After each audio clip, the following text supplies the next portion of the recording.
नमस्कार दोस्तों। हम राष्ट्रपति और उसकी शक्तियों तथा कर्तव्य के बारे में पढ़ रहे थे। आज हम देखेंगे राष्ट्रपति का मंत्रिपरिषद से क्या संबंध है और मंत्रिपरिषद एक्चुअल में होता क्या है। मंत्रिपरिषद एक्चुअल में एक बड़ा सा ग्रुप है, लेकिन मंत्रिपरिषद की जो कोर कमेटी है उसे कैबिनेट कहते हैं। कैबिनेट यानी मंत्रिमंडल। ये मंत्रिमंडल ही होती है जिसमें प्रधानमंत्री अपने मंत्रियों के साथ सारे डिसीजन लेते हैं। प्रधानमंत्री और कैबिनेट मंत्री, केंद्रीय मंत्री, यही एक्चुअल में मंत्रिमंडल होता है। ये होता तो मंत्रिपरिषद का एक भाग ही है, लेकिन मंत्रिपरिषद जो है वो 3 पार्ट में बनती है। मंत्रिपरिषद जो है वो 3 पार्ट में होती है। उसमें मेन होता है मंत्रिमंडल जो कि कैबिनेट मिनिस्टर्स और प्राइम मिनिस्टर इनसे मिलकर बनती है। इसके अलावा मंत्रिपरिषद में राज्य मंत्री होते हैं, स्टेट मिनिस्टर, राज्य मंत्री, और इसके अलावा उप मंत्री होते हैं। तो राज्य मंत्री और उप मंत्री, ये 3 तरह के मंत्री और होते हैं। लेकिन जो मेन मंत्रिपरिषद की जो मेन कोर कमेटी है वो मंत्रिमंडल ही है, कैबिनेट मिनिस्टर्स और प्राइम मिनिस्टर्स। तो यही सारे निर्णय लेती है। राज्य मंत्री जो होते हैं वो कैबिनेट के मीटिंगों में या बैठकों में भाग नहीं लेते हैं। अगर कोई ऐसा मुद्दा है जो उनके डिपार्टमेंट से संबंधित है तो उसमें भाग ले सकते हैं। एक स्वतंत्र प्रभार सुनते होंगे आप लोग, स्वतंत्र प्रभार दिया गया है, स्वतंत्र मंत्री होते हैं। तो स्वतंत्र प्रभार वाले मंत्री जो होते हैं, जब उनके डिपार्टमेंट जुड़ा हुआ कोई मुद्दा होता है तो उन बैठकों में वो कैबिनेट में भाग लेते हैं। अब कॉन्स्टिट्यूशन में कहा गया है कि जो हमारे देश की कार्यपालिका शक्ति है, कार्यपालिका शक्ति यानी सरकारी शक्ति, सरकार चलाने की शक्ति, वो किसमें निहित होगी? वो राष्ट्रपति में निहित होगी। और राष्ट्रपति को उसको कार्यों में सलाह देने के लिए एक मंत्रिमंडल बनेगी। तो हमारे जो कार्यपालिका शक्ति है वो राष्ट्रपति में निहित है, और राष्ट्रपति को उनके कार्यों में सलाह देने के लिए एक मंत्रिमंडल होगा। और तीसरी बात क्या है? राष्ट्रपति मंत्रिमंडल की सलाह के अनुसार ही कार्य करेगा। मतलब राष्ट्रपति बाध्य है मंत्रिमंडल की सलाह के अनुसार काम करने के लिए। तो जाहिर सी बात है जो मेन पावर है वो मंत्रिमंडल के पास है, जिसमें प्रधानमंत्री अपने मंत्रियों के साथ होते हैं। प्रधानमंत्री वो आदमी बनता है, प्रधानमंत्री या मुख्यमंत्री, वो आदमी बनता है जिसे सदन मतलब कौन सा सदन? अगर हम संसद की बात करें तो ये लोकसभा है। लोकसभा में जो बहुमत दल का नेता होगा, बहुमत दल मतलब जिसकी पार्टी को सबसे ज्यादा मतलब वोट मिले होंगे, आधे से ज्यादा, 1/2 प्लस जितने भी हो, आधे से ज्यादा इसे वोट मिले होंगे, जो बहुमत दल का नेता होगा वही लोकसभा में प्रधानमंत्री बनेगा। जैसे बीजेपी लोकसभा में बहुमत में है, उसके पास सबसे ज्यादा मेंबर्स हैं, तो उसने अपना बहुमत नेता किसे चुना है? नरेंद्र मोदी जी को। तो नरेंद्र मोदी जी उनके प्रधानमंत्री बन गए। अब एक बार जब डिसाइड होता है कि प्रधानमंत्री कौन है, तो प्रधानमंत्री अपने साथ मंत्रियों की नियुक्ति करता है, मंत्रिमंडल बनाता है अपना कार्य करने के लिए। मंत्रिमंडल क्यों बनाता है? वो विभागों का बंटवारा करता है, क्योंकि बहुत सारे काम है, ऊर्जा है, खनन है, टेलीकम्युनिकेशन है, स्पोर्ट्स है, कल्चर है, साइंस है, मेडिकल है, एजुकेशन है। तो ये अलग अलग डिपार्टमेंट होते हैं। अकेले प्रधानमंत्री सारे काम तो देख नहीं सकते हैं, तो उनको और लोग चाहिए, तो इसलिए मंत्रिमंडल बनते हैं। अलग अलग मंत्रिमंडल होते हैं, उन अलग अलग मंत्रिमंडलों के लिए अलग अलग मंत्री होते हैं। एक मंत्री के पास एक से ज्यादा विभाग हो सकता है। स्वयं प्रधानमंत्री के पास, मुख्यमंत्री के पास काफी सारे विभाग होते हैं। महत्वपूर्ण विभाग प्रधानमंत्री अपने पास रखता है। तो इस तरीके से बहुमत दल का नेता चुना जाता है, वो प्रधानमंत्री बनता है, और प्रधानमंत्री अपने लिए मंत्रियों की नियुक्ति करता है। तो प्रधानमंत्री अपने लिए जो मंत्रियों की नियुक्ति करता है वो राष्ट्रपति से वो कहता है, सलाह देता है राष्ट्रपति को कि हमें इन लोगों को मंत्री चुनना है इन डिपार्टमेंट का या इन विभागों के लिए। तो राष्ट्रपति प्रधानमंत्री की सलाह पर मंत्रियों की नियुक्ति करता है। तो ये 75(1) में दिया गया, 75 आर्टिकल 75(1) में ये दिया गया है कि मंत्रिमंडल राष्ट्रपति की सलाह पर, प्रधानमंत्री की सलाह पर राष्ट्रपति मंत्रियों की नियुक्ति करेगा। पहले मंत्रिमंडल की संख्या, मंत्रियों की संख्या कितनी होगी, कितने मंत्रालय होंगे, इसका कुछ डिफिनेशन नहीं था कॉन्स्टिट्यूशन में। तो मंत्रिमंडल कई बार छोटा भी होता था, कई बार बड़ा होता था, राजनीतिक पर्सपेक्टिव होता था। जैसे बहुत सारे लोग हैं, बहुत सारी पार्टियां मिलके उन्होंने एक ज्वाइंट सरकार बनाई है। तो जब ज्वाइंट सरकार बनती थी तो उसमें हर आदमी अपने पार्टी से किसी न किसी को मंत्री बनवाना चाहता था। ऐसे में क्या होता था, सबको खुश करने के चक्कर में मंत्रिमंडल बहुत बड़ा हो जाता था कई बार। तो इसीलिए इस समस्या से निपटने के लिए 91वां संशोधन किया गया, 91st संशोधन अमेंडमेंट किया गया कॉन्स्टिट्यूशन में 2003 में। और इसमें 75(1) जो नियुक्ति का कॉलम था उसमें क जोड़ा गया और उसमें कहा गया कि जो मंत्रियों की संख्या है वो लोकसभा के 15% से अधिक नहीं होगी। तो लोकसभा की जो टोटल संख्या है वो 552 है। 552 हमारी लोकसभा की टोटल संख्या है, जिसमें से 550 कहां से आते हैं, स्टेट से आते हैं, और 30 कहां से आते हैं, संघ राज्य क्षेत्रों से आते हैं, संघ राज्य क्षेत्रों से आते हैं। बाकी 2 हैं आंग्ल भारतीय समुदाय, इन्हें राष्ट्रपति मनोनीत करता है। तो 552 जो है पूरी टोटल संख्या, इसके 15% से अधिक मंत्रिमंडल नहीं होगा। इसमें प्रधानमंत्री भी शामिल है। तो इस तरीके से उसका फिक्स हो गया कि ये नियम राज्यों की विधानसभाओं में भी लागू है। ये मुख्यमंत्री और मंत्री को लेकर 15% से ज्यादा नहीं होगा। 75(3) जो है सामूहिक उत्तरदायित्व की बात करता है कि जो हमारी मंत्रिमंडल है या कार्यपालिका है प्रधानमंत्री के साथ, ये किसके प्रति उत्तरदायी होगी, ये लोकसभा के प्रति उत्तरदायी होगी, लोकसभा के प्रति। इसका मतलब ये है कि जब तक कैबिनेट को, प्रधानमंत्री और उनके मंत्रियों को लोकसभा का विश्वास प्राप्त है तब तक सरकार चलेगी।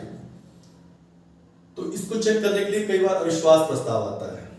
तो अगर अविश्वास प्रस्ताव हमेशा विपक्षी पार्टी लाती है, तो विपक्षी पार्टी अविश्वास प्रस्ताव तब लाती है जिससे ये लगता है कि जो ये मौजूदा सरकार है इसको लोकसभा का समर्थन हासिल नहीं है, तो वो अविश्वास प्रस्ताव लाती है, उसको वोटिंग होता है, और अगर अविश्वास प्रस्ताव पास हो जाता है तो उसी दिन से मंत्रिमंडल त्याग पत्र दे देगा। और अविश्वास प्रस्ताव पास नहीं होता, सरकार ऐसे ही बनी रहती है। कई बार सरकार अपने आप साबित करने के लिए कि हमारे कैबिनेट में लोकसभा को विश्वास है, विश्वास प्रस्ताव लाती है। तो इस तरीके से सामूहिक उत्तरदायित्व का सिस्टम है। 77 अनुच्छेद 77 क्या कहता है कि ये जो प्रधानमंत्री है वो अपने मंत्रियों को कामकाज का बंटवारा करेगा, मतलब किसको क्या मंत्रालय मिलेगा ये प्रधानमंत्री तय करेगा।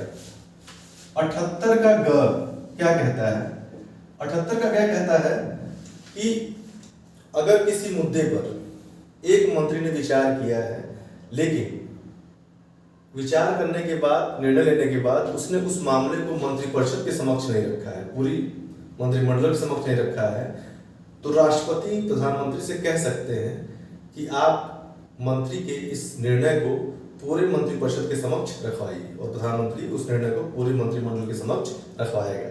ऐसा इसलिए चूंकि लोकतांत्रिक व्यवस्था है, तो उसमें अगर किसी एक व्यक्ति द्वारा निर्णय ले लिया गया है तो उसका एक निर्णय नहीं चलेगा, उसको चूंकि वो मंत्रिमंडल का हिस्सा है तो पूरी मंत्रिपरिषद को या पूरे मंत्रिमंडल को विश्वास में लेना होगा, सब लोग उससे सहमत होने चाहिए। तो इसीलिए उसको उस निर्णय को पूरे मंत्रिमंडल के समक्ष रखना होगा। 88 क्या कहता है, व्हाट इज 88? 88 कहता है कि मंत्री किसी, जो कि मंत्री राज्यसभा का भी आदमी हो सकता है, लोकसभा का आदमी भी हो सकता है, दोनों सदन में से किसी सदन का आदमी मंत्री बन सकता है। दूसरी बात, जो आदमी ना लोकसभा का सदस्य है ना राज्यसभा का सदस्य है वो भी मंत्री बन सकता है, लेकिन जिस समय वो मंत्री बनेगा उसके 6 महीने के अंदर उसको या तो लोकसभा का सदस्य होना चाहिए या तो राज्यसभा का सदस्य होना चाहिए। मतलब मंत्री कोई भी बन सकता है, राज्यसभा का व्यक्ति भी बन सकता है, लोकसभा का व्यक्ति भी बन सकता है, ऐसा व्यक्ति भी मंत्री बन सकता है जो किसी सदन का सदस्य नहीं है। लेकिन एक बार जब वो मंत्री चुन लिया जाता है तो 6 महीने के अंदर उसे दोनों में से किसी एक सदन का सदस्य होना ही चाहिए, अन्यथा उसकी जो सदस्यता है वो रद्द हो जाएगी, मंत्री का जो पद है वो छीन लिया जाएगा। तो ये कहता है 88 कहता है कि मंत्री किसी भी सदन का हो, चाहे लोकसभा का चाहे राज्यसभा का, उसको दोनों सदनों में बोलने का अधिकार है, उसकी कार्यवाही में भाग लेने का अधिकार है।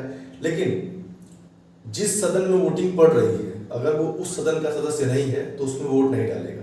जैसे मान लीजिए राज्यसभा का मंत्री है, राज्यसभा का, तो वो लोकसभा कार्यवाही में भाग ले सकता है ना, वहाँ कार्यवाही में जा सकता है। लेकिन अगर लोकसभा में किसी मुद्दे पर वोटिंग होगी तो वोट नहीं कर सकता है। वो वोटिंग तभी करेगा जब वो मामला राज्यसभा में होगा। राज्यसभा में वोटिंग हो तो वहाँ करेगा, जिस सदन का वो सदस्य है उसी सदन में वोटिंग करेगा, दूसरे सदन में वोटिंग नहीं करेगा। तो ये सिस्टम है हमारी कैबिनेट का। तो हमने प्रधानमंत्री, राष्ट्रपति और मंत्रिपरिषद के संबंधों के विषय में पढ़ा। अब हम ये देखेंगे कि और कौन कौन से महत्वपूर्ण लोग हैं जो संसद में, लोकसभा में कार्य करते हैं। इसमें से एक है महान्यायवादी, जिनकी नियुक्ति आर्टिकल 76 अनुच्छेद 76 के तहत होती है। ये भारत सरकार के प्रथम विधि अधिकारी हैं। ये भारत सरकार को महत्वपूर्ण कानूनी मुद्दों पर सलाह देते हैं। ये किसी भी सदन और उसकी समिति की बैठकों में भाग ले सकते हैं। सदन, लोकसभा या राज्यसभा के जो सदन है उसमें, या उसकी कोई समिति बनी हो, कमेटी हो, उसमें भाग ले सकते हैं, लेकिन उसमें वोटिंग नहीं कर सकते। इनको वोटिंग का राइट नहीं है। वोटिंग का राइट नहीं है। वोटिंग का राइट इसलिए नहीं है कि उसके मेंबर नहीं है। किसी भी न लोकसभा के मेंबर होते हैं न राज्यसभा के मेंबर होते हैं, इसलिए इनको वोटिंग का पावर नहीं है। उसकी बैठकों में भाग ले सकते हैं और इनको भारत सरकार के सभी राज्य क्षेत्रों में किसी भी न्यायालय में सुनवाई का अधिकार है। मतलब किसी भी न्यायालय में ये अपनी बात कह सकते हैं और अपना जो भी याचिका है उसकी सुनवाई कर सकते हैं।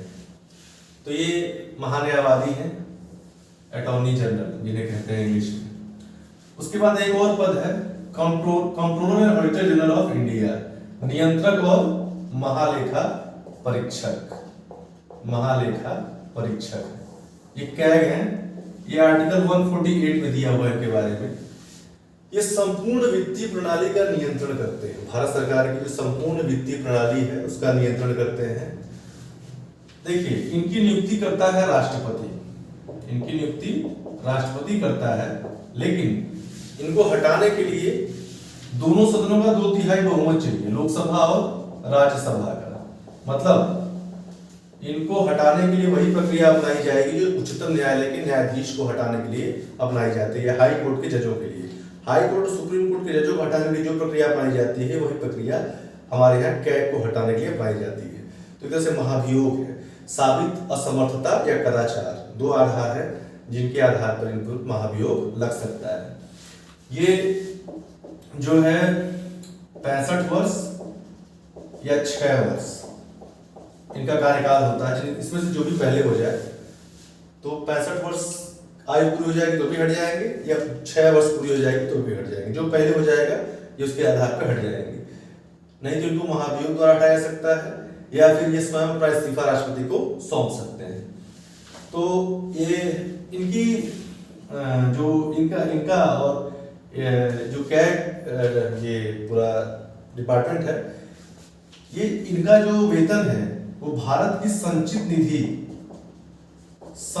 पर भारित है।